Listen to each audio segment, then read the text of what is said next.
Eric Hobsbawm. O revisionismo. A história das ideias é um tema tentador para o intelectual, pois trata, afinal, de seu próprio ofício. Mas é também um campo extremamente enganoso e confuso, sobretudo quando entram em jogo interesses estabelecidos, política prática ou outras questões não teóricas. Ninguém compreenderá a cisão entre as igrejas do Oriente e do Ocidente apenas em termos de discussão teológica, nem esperará que uma história puramente intelectual do debate sobre cigarros e câncer de pulmão revele outra coisa que não o poder do preconceito e da autoilusão. Início da citação de Marx, abre aspas, não é a consciência dos homens que determina sua existência material, mas o contrário, fecha aspas, Marx. Nunca é mais pertinente essa lembrança do que quando a palavra impressa parece ser a realidade primária, ainda que, de fato, sem certos fenômenos práticos, ela não existisse nem teria significado. Não foram os méritos intelectuais da teoria geral de Keynes que derrotaram a ortodoxia do tesouro, mas a Grande Depressão e suas consequências práticas. O revisionismo na história dos movimentos socialistas e comunistas ilustra de maneira particularmente clara os perigos de uma história das ideias isolada, porque sempre foi quase exclusivamente um assunto de intelectuais. Contudo, o número de artigos, livros e autores que uma tendência política produz é notoriamente uma medida pobre de sua importância prática, exceto, é claro, entre os próprios intelectuais. O guildismo, uma doutrina articulada e amplamente descrita, merece no máximo uma nota de rodapé na história real do movimento operário britânico. O trotskismo, na Rússia soviética dos anos de 1920, teve porta-vozes mais numerosos e mais hábeis do que a desviação direitista, mas seu apoio real entre os quadros do partido, fora das universidades, era quase certamente muito menor. Por outro lado, nem o número nem a natureza dos argumentos usados pelos teóricos nos dizem muito sobre os movimentos reais com os quais possam estar associados. O Partido Social Democrata Alemão condenou Bernstein quase por unanimidade, mas, de fato, a política de seus líderes reformistas foi, se algo, ainda mais moderada do que a que ele recomendava.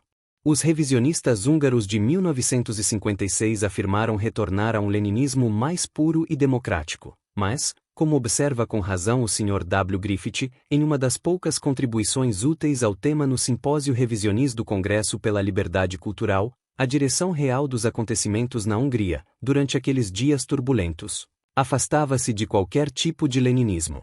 Em resumo, um estudo do revisionismo que seja, sobretudo, como o presente livro afirma, uma coleção de ensaios sobre a história das ideias marxistas, tende mais a confundir do que a esclarecer.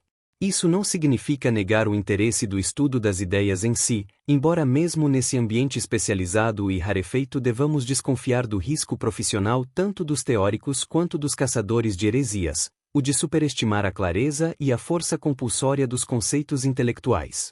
A capacidade da mente humana, quando suficientemente motivada, de dar praticamente qualquer interpretação prática a quase qualquer teoria, costuma ser subestimada. Pode parecer difícil transformar o marxismo ortodoxo, a proclamação específica da revolução pelo proletariado, em uma ideologia do gradualismo ou do liberalismo burguês. Mas muitos marxistas social-democratas ocidentais fizeram o primeiro, argumentando que o tempo da revolução ainda não havia chegado, porque o capitalismo ainda não havia atingido sua polarização final, e os marxistas legais russos, quase não mencionados neste livro, fizeram o segundo, utilizando o argumento de Marx de que existia uma fase do desenvolvimento histórico, ou seja, o presente, em que o capitalismo liberal era progressista e deveria ser incentivado.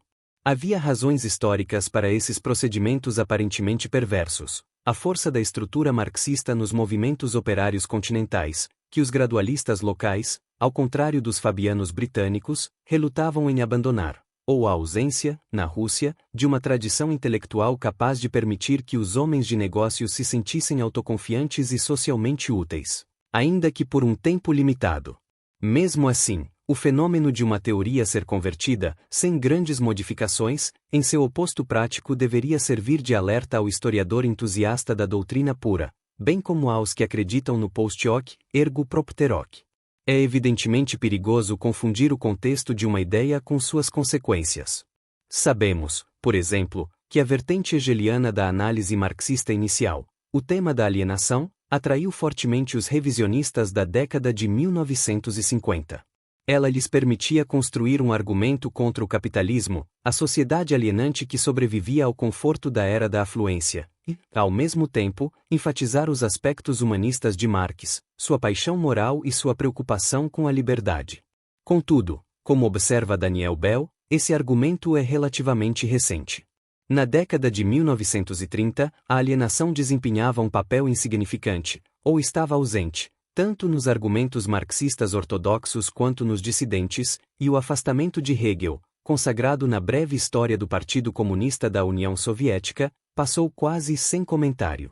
Além disso, os poucos marxistas ou quase marxistas hegelianos eram, como Ernst Bloch e o Grupo de Frankfurt, intelectuais fora da política e da luta partidária, ou, como Lukács e Lefebvre, comunistas satalistas leais.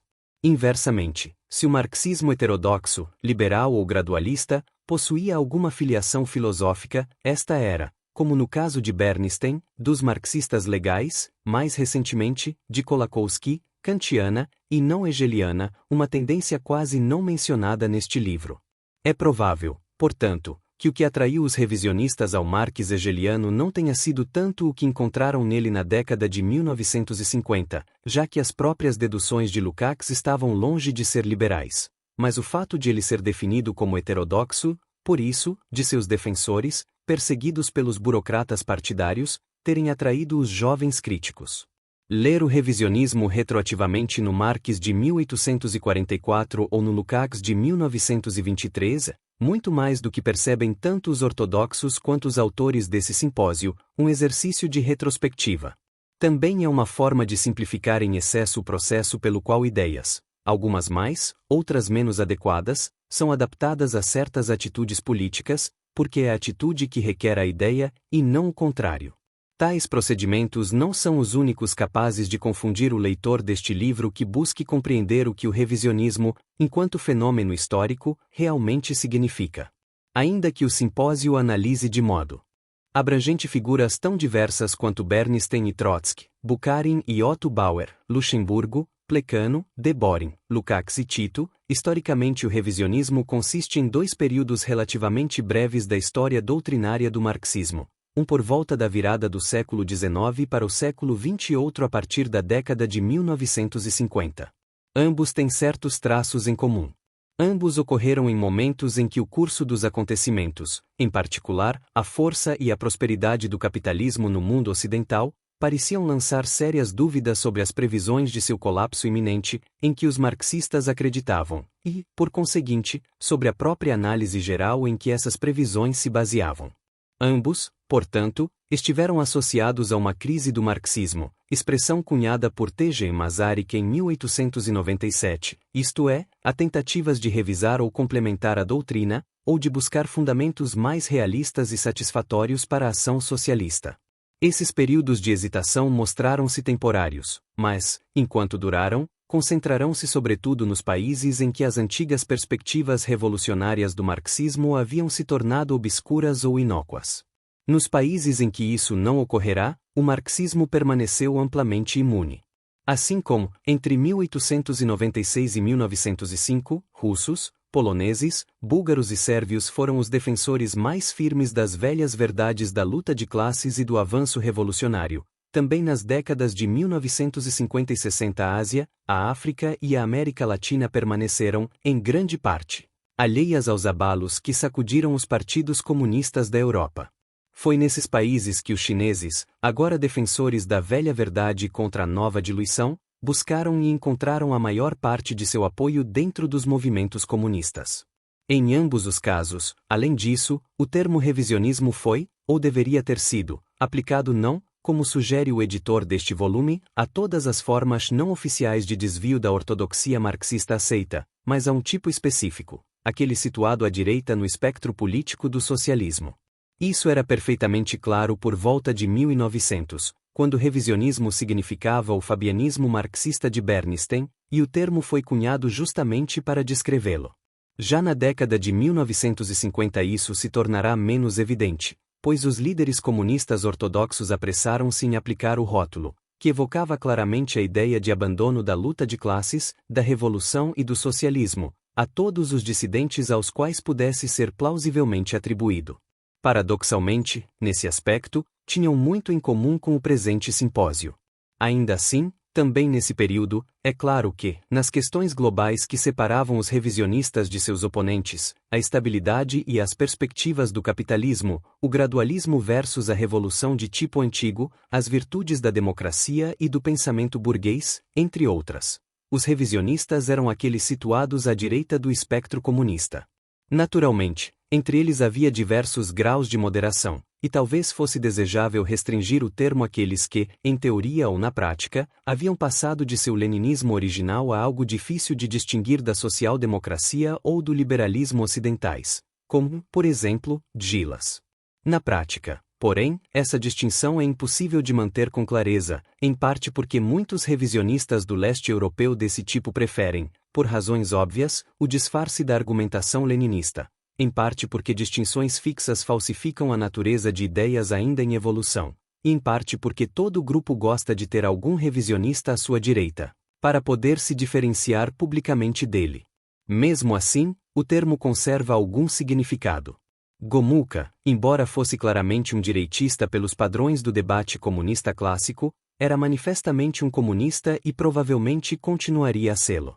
O mesmo não se podia dizer de vários jovens revisionistas poloneses do círculo Poprostu. Em um aspecto, é claro, os dois episódios são diferentes. O revisionismo da década de 1950 preocupava-se sobretudo com os problemas internos do socialismo, especialmente com o stalinismo, que não existiam em 1900.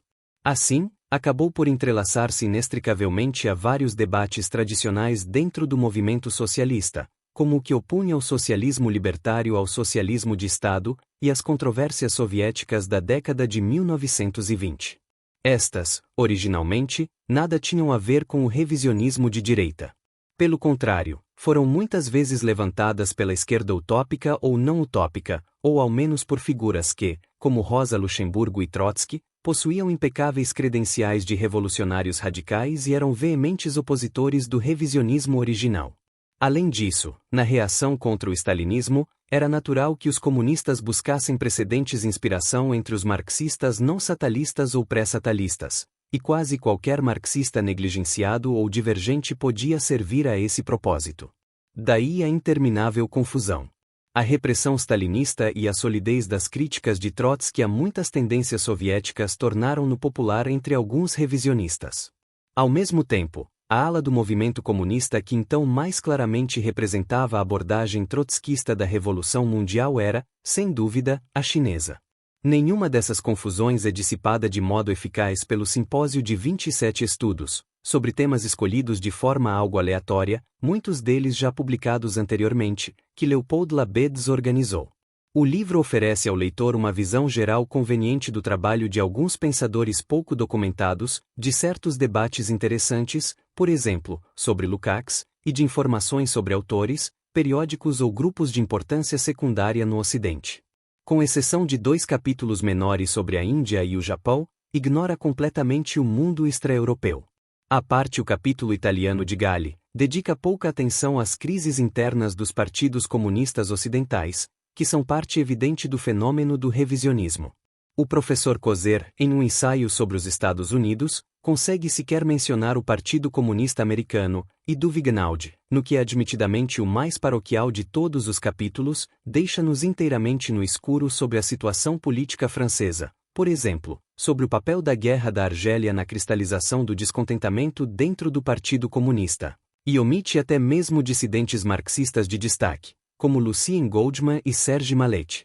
Algumas dessas omissões se devem, sem dúvida, às inevitáveis dificuldades de editar um simpósio, o método mais rápido, mas também um dos menos satisfatórios de se produzir um livro. Outras, porém, derivam das limitações gerais da abordagem histórica que esta obra parece representar. Ainda, aguardamos o livro que colocará o revisionismo dos anos de 1950 em sua devida perspectiva como fenômeno histórico. A presente coletânea de ensaios talvez satisfaça uma curiosidade temporária entre os amadores estudiosos do comunismo e sovietólogos, mas é duvidoso que venha deixar uma marca duradoura na literatura sobre o comunismo moderno. 1962